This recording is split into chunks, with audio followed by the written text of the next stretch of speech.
পরের অঙ্কগুলো সমাধান করব। তো আমরা হচ্ছে নিচে লিখে দিচ্ছি। 4 নম্বরের প্রশ্ন ছিল y মাইনাস 5 সমান হচ্ছে 11। আর 5 নম্বর প্রশ্নটি ছিল হচ্ছে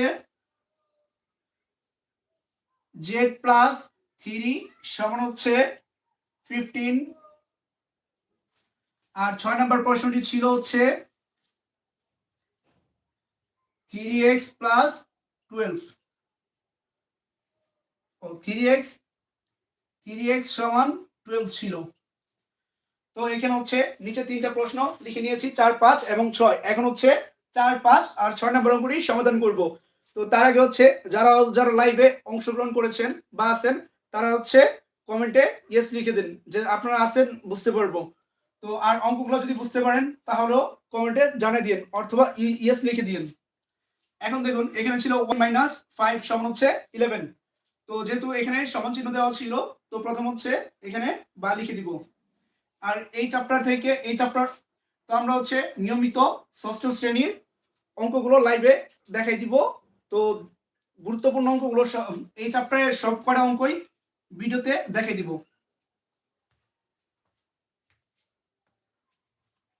তো এখানে দেখুন সমান ছিল, তো প্রথমে এখানে y ছিল তো yটা লিখে দিব।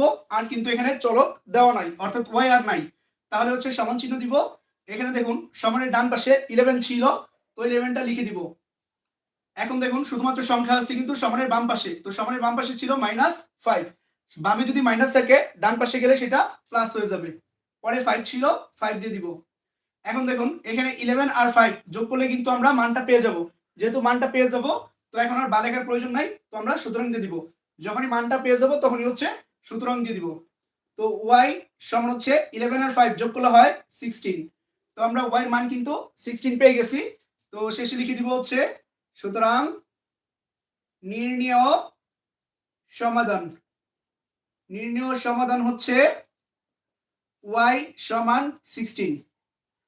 তো এখন হচ্ছে 5 নম্বর অঙ্কটি সমাধান করব। এখানে ছিল z প্লাস 3 সমান হচ্ছে 15। তো মাঝখানে যেহেতু সমান চিহ্ন ছিল তো এখন হচ্ছে বা লিখে দিব। এখানে দেখুন z ছিল আর কিন্তু কোথাও z দেওয়া নাই, তাহলে হচ্ছে সমান চিহ্ন দিয়ে দিব। এখন সংখ্যাগুলো সবগুলো সমানের ডান পাশে নিয়ে যাব। আগে থাকতেই ছিল হচ্ছে 15, তো 15টা লিখে দিব। আর সংখ্যা আছে শুধুমাত্র সমানের বাম পাশে, তো 3 সামনে প্লাস ছিল, বামে যদি প্লাস থাকে ডান পাশে গেলে সেটা মাইনাস হয়ে যাবে। তো এখানে হচ্ছে মাইনাস দিয়ে দিব। 3 ছিল, 3 লিখে দিব। এখন দেখুন 15 থেকে 3 বিয়োগ করলে কিন্তু আমরা মানটা পেয়ে যাব। যেহেতু মানটা পেয়ে যাব তো এখানে সুতরাং দিয়ে দিব। z সমান হচ্ছে 15 থেকে 3 বিয়োগ করলে হয় হচ্ছে 12। তো z এর মান কিন্তু আমরা 12 পেয়েছি। তো শেষে লিখে দিব হচ্ছে সুতরাং নির্ণেয় সমাধান।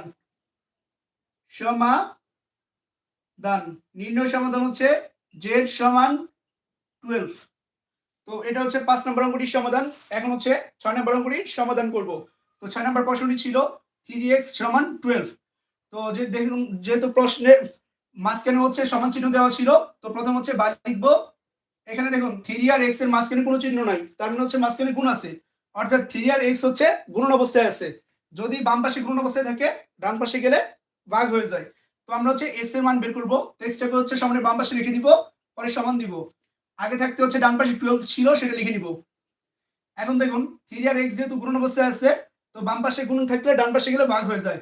তো আমরা হচ্ছে 12টা উপরে লিখে দিব, দাগ দিয়া উপরে লিখব। আর এই 3টা হচ্ছে নিচে লিখব। আর মাঝখানে যে দাগটা দিয়েছি দাগটা হচ্ছে ভাগ চিহ্ন, দাগটা দিব হচ্ছে সমানের মাঝ বরাবর দিব। তো এখন দেখুন 3 দিয়ে হচ্ছে 12 কে ভাগ দিব। তো 3 দিয়ে যদি 12 কে ভাগ দিই 3 4 12, তো ভাগফল হয় 4। 4টা আমরা কেটে উপরে লিখে দিয়েছি। তো আমরা x এর মান পেয়েছি 4, যেহেতু মানটা পেয়ে গেছি দিব সুতরাং x সমান 4। তো x এর মান পাইছি 4, শেষে লিখবো হচ্ছে সুতরাং নির্ণেয় সমাধান। নির্ণেয় সমাধান x সমান 4। তো এটা হচ্ছে 6 নম্বর অঙ্কটির সমাধান। এখন হচ্ছে পরবর্তী অঙ্কগুলো সমাধান করব।